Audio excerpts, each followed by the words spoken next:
नमस्कार, अपनी जोड़ी के इस वीडियो में आपका स्वागत है। आज की इस वीडियो में हम बात करेंगे कोर्ट मैरिज के दौरान आने वाली प्रॉब्लम्स और उनके सल्यूशन के बारे में। चलिए सबसे पहली प्रॉब्लम की बात करते हैं। जो भी कपल कोर्ट मैरिज करने के बारे में सोच रहे हैं या फिर वो कोर्ट मैरिज करना चाहते हैं, तो उनका सबसे पहला सवाल ये होता है कि हम कोर्ट मैरिज कहाँ से कर सकते हैं। क्या हमें अपने ही शहर से कोर्ट मैरिज करनी चाहिए या फिर हम बाकी किसी भी शहर से शादी कर सकते हैं। सबसे पहली चीज़ कि कोर्ट मैरिज करने की जगह कौन सी होती है। वहाँ जहाँ पे लड़का रहता हो या फिर जहाँ पे लड़की रहती हो या फिर जहाँ पे उनकी शादी परफॉर्म हुई हो। मान लीजिए कि लड़का राजस्थान का है, लड़की हरियाणा की है, लेकिन उनकी जो शादी है वो दिल्ली में परफॉर्म हुई है, तो वो दिल्ली में भी कोर्ट मैरिज कर सकते हैं। उनकी शादी का रजिस्ट्रेशन दिल्ली में भी हो सकता है।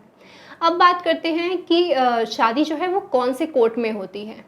शादी कभी भी हाई कोर्ट, सुप्रीम कोर्ट, इन कोर्ट्स में शादी नहीं होती है। शादी के लिए प्रॉपर एक मैरिज रजिस्ट्रार अपॉइंट किए जाते हैं, जो कि शादी के सर्टिफिकेट पे साइन करते हैं या फिर उसको वेरीफाई करते हैं।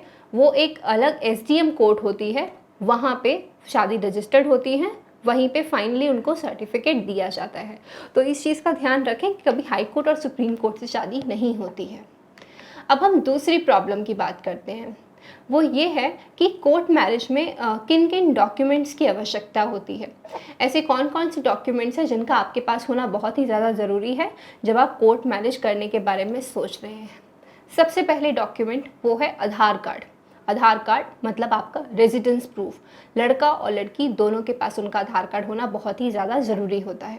दूसरी चीज़ आपका बर्थ प्रूफ। बर्थ प्रूफ के अंदर आता है आपका 10th का सर्टिफिकेट या फिर आपका बर्थ सर्टिफिकेट।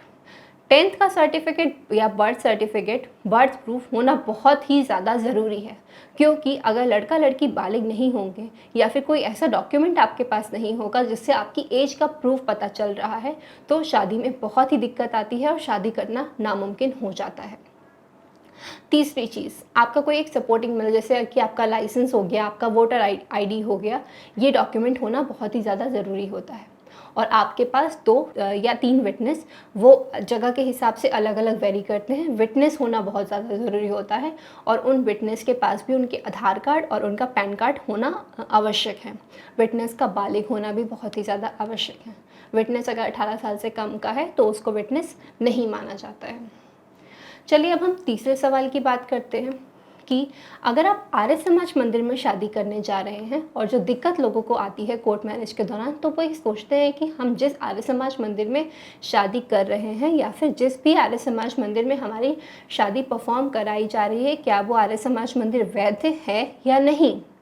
तो चलिए इस प्रॉब्लम पे बात करते हैं। आपको कैसे पता चलेगा कि जिस आर्य समाज मंदिर में आप शादी कर रहे हैं वो मंदिर वैध है या नहीं।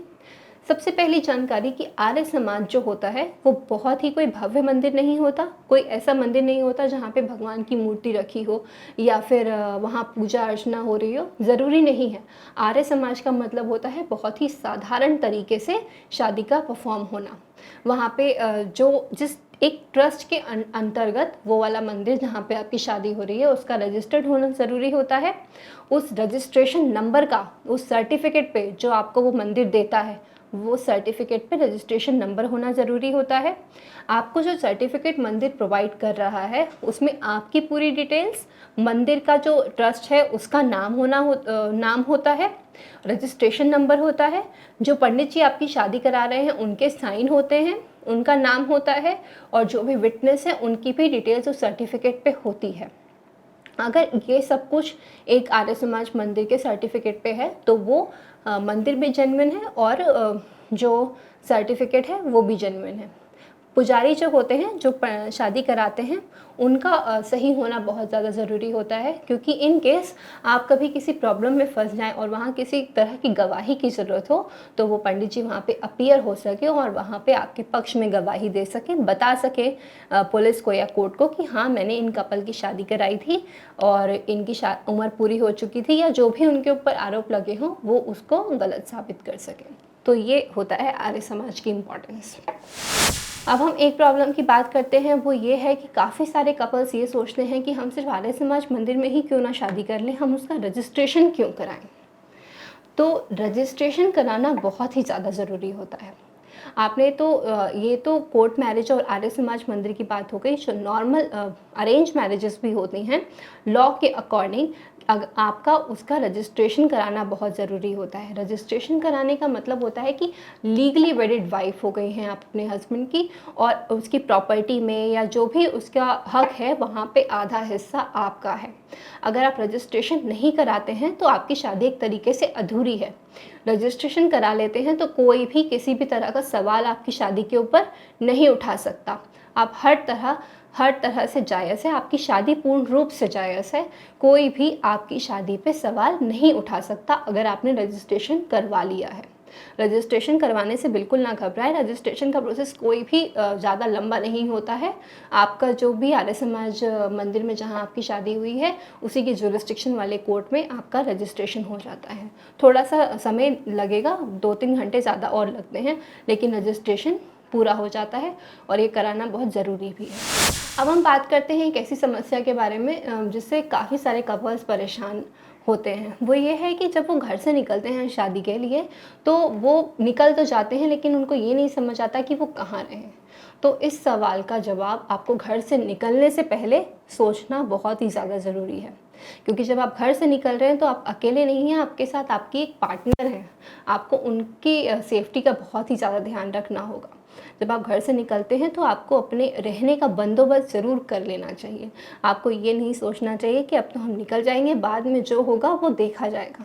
बिल्कुल भी ऐसा नहीं करना चाहिए। आपको आजकल तो कितनी सारी ऐप्स हैं जिनके थ्रू कपल फ्रेंडली होटल्स भी प्रोवाइड कर किए जाते हैं, मिलते हैं। तो आप उनके थ्रू पहले अपने रहने का इंतज़ाम करें। जहाँ भी आपकी शादी हो रही है, जिस भी एडवोकेट से आपकी बात हुई है, उस एरिया के आसपास ही, ताकि शादी के दिन पहुँचने में आपको लेट ना हो, आप रहने का इंतज़ाम करें। उसके बाद कुछ आगे का काम करें, चाहे वो मैरिज का या फिर घर से निकलने का। पहले रहने का इंतज़ाम करें, उसके बाद घर से निकलें। अब एक हम ऐसी समस्या की बात करते हैं जो कई सारे कपल्स के साथ होती है, लेकिन वो लोग परेशान हो जाते हैं और फिर हड़बड़ा के कुछ गलती कर देते हैं। वो समस्या ये है कि अगर कोई भी पुलिस कंप्लेंट किसी कपल के ऊपर हो जाती है, किसी लड़के के ऊपर हो जाती है, तो ऐसे केस में क्या करें? देखिए, अगर आप शादी करने जा रहे हैं, आपकी शादी हो चुकी है, आपके पास शादी का सर्टिफिकेट है, आर्य समाज का सर्टिफिकेट है, रजिस्ट्रेशन सर्टिफिकेट है, तो आपको परेशान होने की बिल्कुल भी ज़रूरत नहीं है। आप दोनों बालिग हैं, आपने कुछ गलत नहीं किया है, आपने कहीं चोरी डकैती नहीं की है, आपने जायज़ तरीके से शादी की है। तो अगर पुलिस आपको कॉल करती है या फिर पेरेंट्स बहुत ज़्यादा इन्फ्लुएंस करते हैं किसी भी चीज़ के लिए, कुछ अगर आपके साथ गलत होता है, तो आपको परेशान होने की ज़रूरत नहीं है। आपको उनको अपना सर्टिफिकेट दिखाना चाहिए, या फिर मेल के थ्रू, व्हाट्सएप के थ्रू, कुरियर के थ्रू, कैसे भी वो सर्टिफिकेट अपने एरिया के पुलिस स्टेशन में या जहाँ भी कंप्लेंट हुई है वहाँ ज़रूर भेजना चाहिए। मैं तो ये आपको सजेस्ट करूँगी कि शादी होते ही आपको अपने एरिया के पुलिस स्टेशन में, अपने एरिया के एसएसपी ऑफिस में, इनफैक्ट अपने घर पे भी एक इंटीमेशन लेटर, मतलब एक एप्लीकेशन जिसके अंदर आपकी वाइफ की तरफ से या अपनी पूरी डिटेल्स कि आपकी शादी कहाँ से हुई है, किस दिन हुई है, और साथ में सर्टिफिकेट, दोनों अपने घर पे और अपने एरिया के पुलिस को ज़रूर देने चाहिए, ताकि वो लोग भी बिना किसी वजह परेशान ना हो। और कंप्लेंट अगर पुलिस के पास आती है तो पुलिस को एक्शन उस पर लेना ही पड़ेगा। इस वीडियो में हमने आपको कोर्ट मैरिज में आने वाली प्रॉब्लम्स और उनके सल्यूशन के बारे में काफ़ी कुछ बताया। अगर इससे जुड़े हुए किसी भी तरह की जानकारी आपको हमसे चाहिए तो आप हमारे दिए गए हेल्पलाइन नंबर पर कॉन्टैक्ट कर सकते हैं। हम आपकी हर तरह से मदद करने की कोशिश करेंगे। अगर ये वीडियो आपको अच्छा लगा हो तो प्लीज़ इसको लाइक करें, शेयर करें। वीडियो देखने के लिए बहुत बहुत धन्यवाद।